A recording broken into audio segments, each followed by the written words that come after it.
नमस्कार विद्यार्थियों, मैं आपका अपने चैनल स्टूडियस स्कॉलर्स में स्वागत करती हूँ। बच्चों, हम कक्षा 10 की हिंदी पढ़ रहे हैं और हमारी पाठ्य पुस्तक का नाम है क्षितिज। बच्चों, हम क्षितिज के अंतर्गत काव्य खंड पढ़ रहे हैं और इस काव्य खंड में जो हम कविताएं पढ़ रहे हैं उनमें हम सूरदास और तुलसीदास इनको हम पढ़ चुके हैं।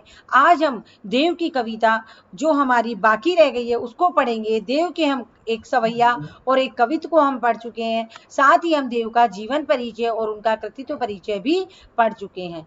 तो बच्चों, आज हम देव का एक जो कविता हमारा बाकी रह गया था वो पद हम पढ़ेंगे। बच्चों, देव की जो कविता है वो ब्रज भाषा में लिखी गई है। कौन सी भाषा में लिखी गई है? ब्रज भाषा में। तो बच्चों, ये ब्रज भाषा यहाँ थोड़ी सी कठिन है। देव थे जो रीतिकालीन कवि थे। कौन से कालीन कवि थे? रीतिकालीन। और रीतिकाल के जितने भी कवि हैं उनकी जितनी भी भाषा है, जो शब्द उन्होंने लिखे हैं वो बहुत कठिन है। मैं आपको रीतिकाल के एक कवि केशव के बारे में बताऊंगी कि उनकी भाषा इतनी कठिन है कि उन्हें कठिन काव्य का प्रेत कहा जाता था। तो देव ने जो ये कविता लिखा है ये है तो ब्रजभाषा में, पर ये थोड़ा सा मतलब इसके जो शब्द है वो क्लिष्ट भाषा में है, यानी कठिन भाषा में। अपन उनको पर शब्दार्थ के साथ जब समझेंगे तो वो हमको समझ में आ जाएंगे। पहले हम इस पद को पढ़ेंगे जो कवित के रूप में दिया गया है। फटिक सिलानी सो सुधारियो सुधा मंदिर, उदित दधि को सो अधिकाए उमगे अमंद, बाहर ते भीतर लो भीति ने देखे देव, दूध को सो फेन फैलियो। फेन में आपको पहले ही बता सकती हूँ, दूध के ऊपर जो झाग आता है। आंगन फरस बंद तारा सी तरुणीता में, ठाड़ी झिलमिल होती मोतिन की ज्योति, मिलियो मलिका को मकरंद। देखो, मलिका है जो एक फूल का नाम है, यानी एक पुष्प का नाम है। और मकरंद जो अपन जानते हैं ना, शहद जो निकलता है फूलों का रस। आरसी से अंबर में आभासी उजारी लागे। अब ये आपको सबको पता है, आरसी है जो एक दर्पण होता है, यानी कि जिसमें अपन मुंह अपना देखते हैं वो दर्पण। प्यारी राधिका को प्रतिबिंब सो लगत चंद। ये देखो बच्चों, ये कविता है जरूर पढ़ने में थोड़ी सी कठिन, लेकिन इसको जब हम शब्दार्थ के साथ पढ़ेंगे तो ये बहुत हमको अच्छी और सरल लगेगी। सर्वप्रथम हम देखेंगे इसके शब्दार्थ। फटिक सिलानी सो सुधारियो सुधा मंदिर। तो आप फटिक का अर्थ देखो, फटिक का अर्थ होता है स्फटिक, पारदर्शी। देखो, ये एक पत्थर होता है। एक्चुअल में ये संगमरमर पत्थर तो नहीं होता है, संगमरमर में आर पार नहीं दिखाई देता है, लेकिन जो स्फटिक का पत्थर होता है इसमें आर पार दिखाई देता है, इसलिए इसको यहाँ फटिक नाम दिया गया है। शिलानी, शिलानी का अर्थ है सिलाई, यानी पत्थर की बड़ी बड़ी जो सिलाई होती है।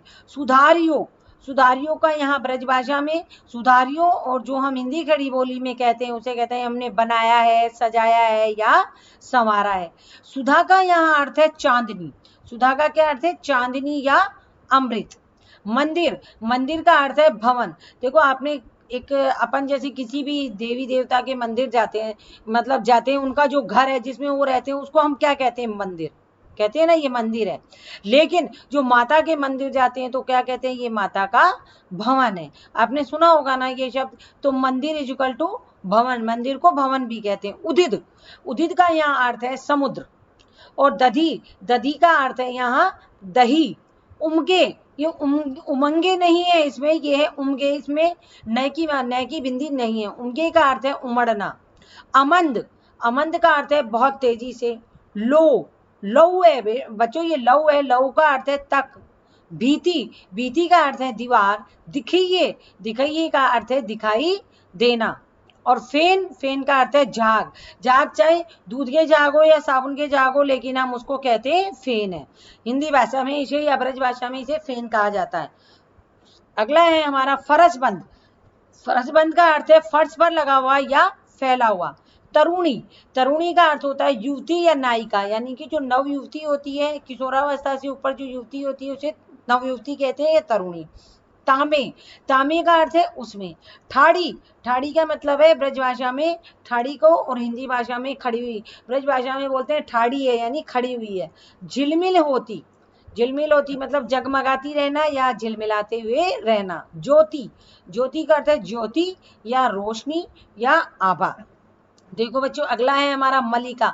तो मल्लिका क्या है? एक प्रकार का सुगंधित पुष्प होता है सफेद रंग का। और मकरंद, मकरंद का अर्थ होता है परागकण, यानी फूलों के जिसमें रस भरा हुआ रहता है जिन कणों में। आरसी, आरसी का अर्थ है दर्पण।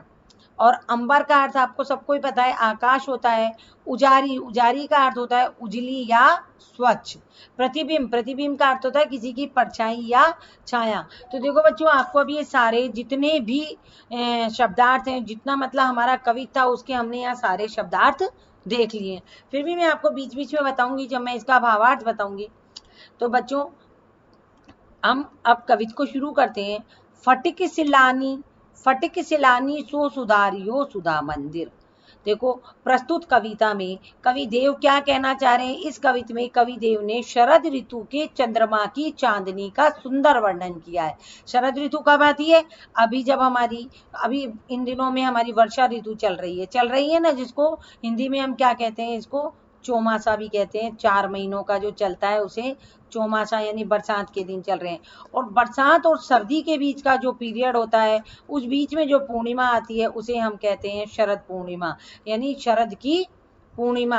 यानी हल्की हल्की ठंड उस दिन से शुरू हो जाती है। उस जिस दिन शरद की पूर्णिमा होती है उस दिन चांद अपने पूर्ण मतलब उसमें रूप में होता है और उसकी चांदनी बहुत सुंदर होती है। तो उस सुंदर चांदनी का यहाँ वर्णन करते हुए कवि क्या कह रहे हैं वो हम देखेंगे। फटक सिलानी सो सुधारियो सुधा मंदिर, उदित, उदित दधी, उदित दधी को सो अधिकाई उमगे अमन। यानी कि जो चांद की चांदनी है वो कैसी प्रतीत हो रही है उसके बारे में हम जानेंगे। तो चांदनी से परिपूर्ण जो ये आकाश है, यानी शरद पूर्णिमा की जो चांद है उसकी चांदनी से परिपूर्ण आकाश कैसा प्रतीत हो रहा है।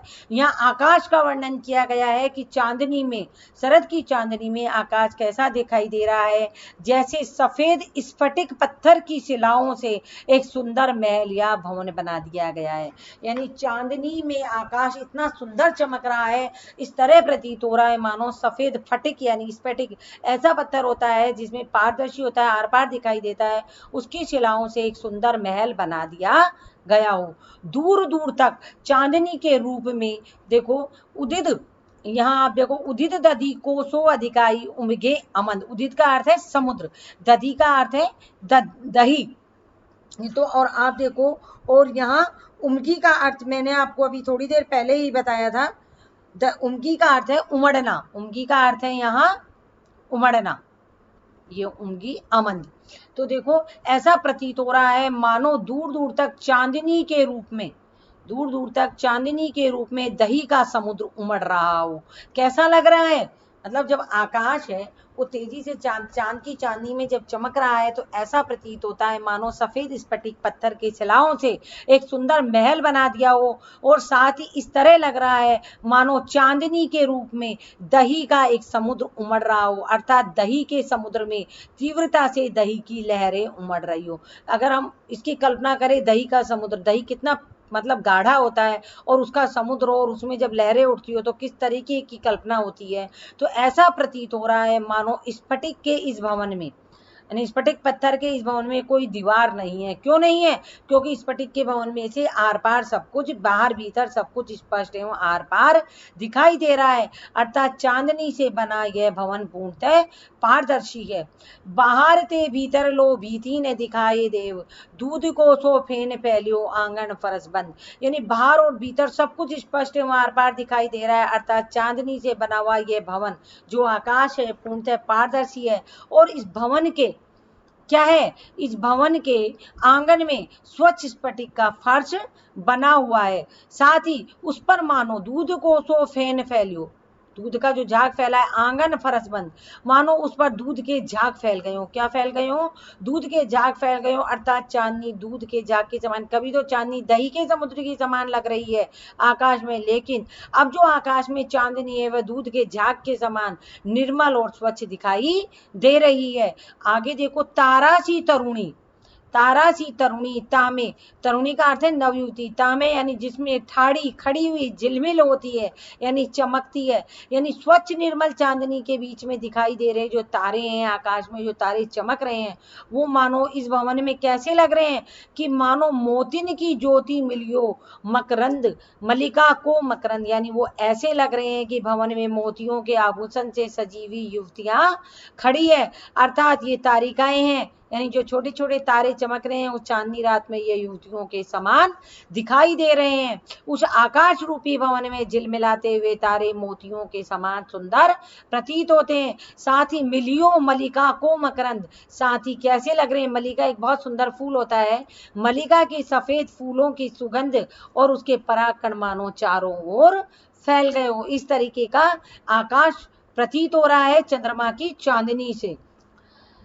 आरसी, आरसी से अंबर में आभासी उजरी लागे, आरसी, आरसी का अर्थ होता है यहाँ दर्पण, आरसी से अंबर में आभासी उजरी लागे, प्यारी राधिका को प्रतिबिंब सो लगत चंद। देखो अब ये कवि देव क्या कह रहे हैं कि जब चारों तरफ मलिका के सफेद फूलों की सुगंध और उसके परागकण फैल गए हैं तो इस विशाल स्वच्छ दर्पण के समान लगने, जो आकाश है वो कैसा लग रहा है चांदनी में, विशाल स्वच्छ दर्पण के समान लगने वाले आकाश में चंद्रमा कैसा लग रहा है, जैसे धरती से आकाश के सौंदर्य की आभा को निहारती राधा के मुख की परछाई हो, यानी अब चांद है जो अपनी चांदनी बिखेर रहा है किसमें, आकाश में, और किस तरह प्रतीत हो रहा है, जब हम उसको धरती से देख रहे हैं तो हमको लग रहा है कि आकाश के सौंदर्य की आभा, यानी आकाश का जो सुंदरता है उसकी जो आभा है, उसकी जो चमक है, आभा का यहाँ अर्थ है चमक, यानी उसकी जो चमक है उसको जैसे निहारती राधा के मुख की परछाई हो, यानी चांदनी है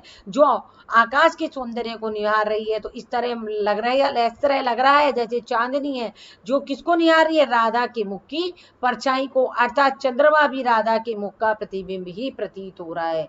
यहाँ देखो बच्चों इसमें उपमा अलंकार दिया गया है। इस प्रकार कवि ने चांदनी की सुंदरता का अनुभव और अद्भुत वर्णन किया है। किसे किसे उपमा दी है, चंद्रमा को उपमा दी है राधा के मुख से, और चांदनी को उपमा किससे दी है, चांदनी को एक सुंदर स्फटिक शिलाओं के एक सुंदर महल या भवन से दी है, समुद्र के दही से दी है, दूध के फेन से दी है, और इसके साथ ही किससे दी है, जो तारिकाएं युवतियां हैं, जो तारे हैं उनकी जो उपमा है वो युवतियों, जो तरुण युवतियां हैं उनसे दी है। साथ ही मलिका के सफेद फूलों की सुगंध और उसके परागकण जो चारों ओर फैल गए हैं उससे इसकी उपमा दी है। तो बच्चों ये जो हमारा कवि था, इस कवित की जो विशेषता है वो विशेषता ये है कि इसमें उपमा अलंकार का बहुत ही सुंदर उदाहरण दिया गया है। साथ ही साथ इसमें कौन कौन से रस है, श्रृंगार रस है, कौन सा रस है इसमें, श्रृंगार रस है। देखो इसमें श्रृंगार रस बताया गया है और साथ ही मुक्तक छंद शैली का भी इसमें वर्णन किया गया है। तो बच्चों यहाँ दूध का सा जो फेन है, दूध का सा फेन में भी उपमा अलंकार है, साथ ही इसमें वो जो राधा के मुख से जो चंद्रमा का प्रतीक बताया गया है उसमें भी उपमा अलंकार है। तो बच्चों यदि आपको ये कविता समझ में आया है, आप इसको पढ़िए, इसको सुनिए दोबारा, इसको भावार्थ के साथ में दे रखा है, साथ ही शब्दार्थ के साथ में दे रखा है, आप इसको पढ़िए और सुनिए। और यदि आपको पसंद आया है तो इसको लाइक कीजिए, शेयर कीजिए, सब्सक्राइब कीजिए, और आपको कोई भी डाउट हो तो आप कमेंट्स बॉक्स में लिख करके मुझसे पूछ सकते हो। धन्यवाद बच्चों।